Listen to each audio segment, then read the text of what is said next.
ABP news, सर्वसामान्य जनतेचं खुलं व्यासपीठ। गुढीपाडव्याच्या शुभ मुहूर्तावर शिर्डी आंतरराष्ट्रीय विमानतळाने धावपट्टीच्या डांबरीकरणाचे काम यशस्वीरित्या पूर्ण केले आहे, ज्यामुळे आता प्रथमच रात्रीच्या विमान सेवा सुरू झाल्या आहेत। महाराष्ट्र विमानतळ विकास कंपनी MADCच्या अथक प्रयत्नांमुळे आणि विविध नियामक संस्थांच्या पाठिंब्यामुळे हे महत्त्वपूर्ण उद्दिष्ट साधले गेले आहे, ज्यामुळे शिर्डी या पवित्र शहरासाठी हवाई संपर्क अधिक सुलभ होणार आहे। या महत्त्वपूर्ण घटनेचे औचित्य साधून इंडिगो एअरलाइन्सने 2 अतिरिक्त विमानांचा समावेश केला आहे, ज्यात एक सकाळची आणि एक रात्रीची सेवा आहे। विशेष म्हणजे इंडिगोने हैदराबाद शिर्डी हैदराबाद मार्गावर 78 प्रवाशांच्या क्षमतेची नियमित विमानसेवा सुरू केली आहे, जी गुढीपाडव्याच्या शुभदिनी नागरिकांना भेट म्हणून सुरू करण्यात आली आहे।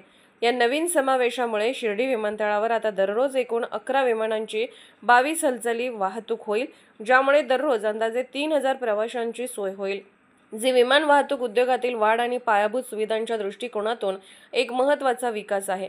अनेक विमान कंपन्यांनी अधिक विमाने सुरू करण्यात रस दाखवला आहे, ज्यामुळे साईबाबांच्या दर्शनासाठी आणि पहाटे 4 वाजता सुरू होणाऱ्या काकड आरतीसाठी येणाऱ्या भाविकांसाठी अखंडित प्रवास अधिक सुलभ होईल। मी सर्वात प्रथम आभार मानतो देशाचे प्रधानमंत्री माननीय नरेंद्र मोदी साहेबांचे। त्याचबरोबर ज्यांची ही संकल्पनेतून या एअरपोर्टची सुरुवात झाली असे राज्याचे लाडके मुख्यमंत्री माननीय देवेंद्र फडणवीस साहेबांचे आणि तमाम ज्या लोकांच्या प्रयत्नातून हे एअरपोर्ट उभं राहिलं असे या भागातले ग्रामस्थ, माननीय नामदार राधाकृष्ण विखे पाटील साहेब ज्यांनी अथक प्रयत्न केले आणि सर्वात महत्त्वाचं की साई भक्तांच्या मनामध्ये असलेली जी भावना बाबांबद्दल होती आणि नाईट लँडिंग व्हावी अशी समस्त ग्रामस्थांची मागणी होती, ती आज मागणी पूर्ण झाली। गेल्या अनेक दिवसापासून हा विषय रखडलेला होता।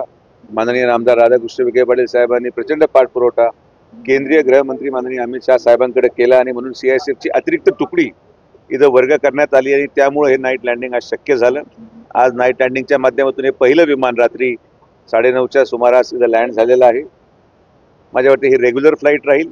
दिल्लीची एक ट्रायल फ्लाईट 11:30 वाजेची आहे, ती आता थोडंसं टेक्निकल स्नॅगमुळे थांबली, तर दिल्लीची नाईट लँडिंग पण आता लवकरात लवकर सुरू होईल आणि असं वाटतं की येणाऱ्या कालावधीमध्ये जवळपास 5 ते 10 विमानं रात्री येतील आणि एक शिर्डीच्या अर्थव्यवस्थेला मोठ्या प्रमाणात आधार मिळण्याचं काम या नाईट लँडिंगमुळे होईल, याचा मला विशेष आनंद वाटतो। आज इंडिगोचं ATR विमान आहे, जे हैदराबादहून शिर्डीचं या ठिकाणी लँड झालंय।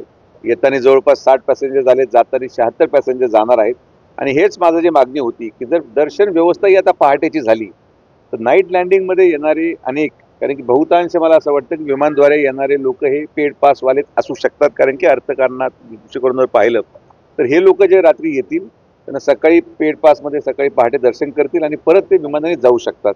आणि म्हणून हा जो समतोल आहे, हे जे काही कोऑर्डिनेशन आहे, हे संस्थान आणि एअरपोर्ट अथॉरिटीमध्ये करून द्यायची जबाबदारी आमची आहे आणि मला विश्वास आहे की साईबाबा संस्थान विश्वस्त व्यवस्था पहाटेच्या VIP दर्शनचं मी सुचवलेला मार्ग निश्चित अभ्यास करून स्वीकारतील।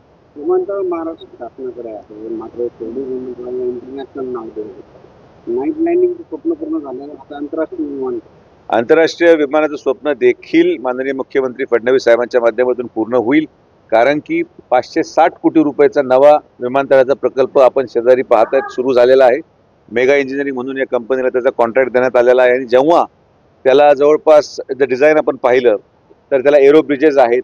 असं भव्य दिव्य एअरपोर्ट माझ्या मते कुंभच्या अगोदर हे एअरपोर्ट आम्ही पूर्ण करण्याचा आमचा मानस आहे। माननीय मुख्यमंत्री महोदयांसमोर त्याची मीटिंग सुरू केलेली आहे। मी तुम्हाला विश्वासाने सांगतो की ज्या पद्धतीने उत्तर प्रदेशमध्ये कुंभमेळा यशस्वी झाला, या कुंभमेळ्याचं केंद्रस्थान हे शिर्डी विमानतळ राहणार आहे आणि म्हणून जे इंटरनॅशनल दर्जाचं एअरपोर्ट आपण तयार करण्याचा मानस घेतलेला आहे, तो कुंभच्या अगोदर 2027च्या पूर्वी हे एअरपोर्ट पूर्ण आम्ही करून दाखवणार।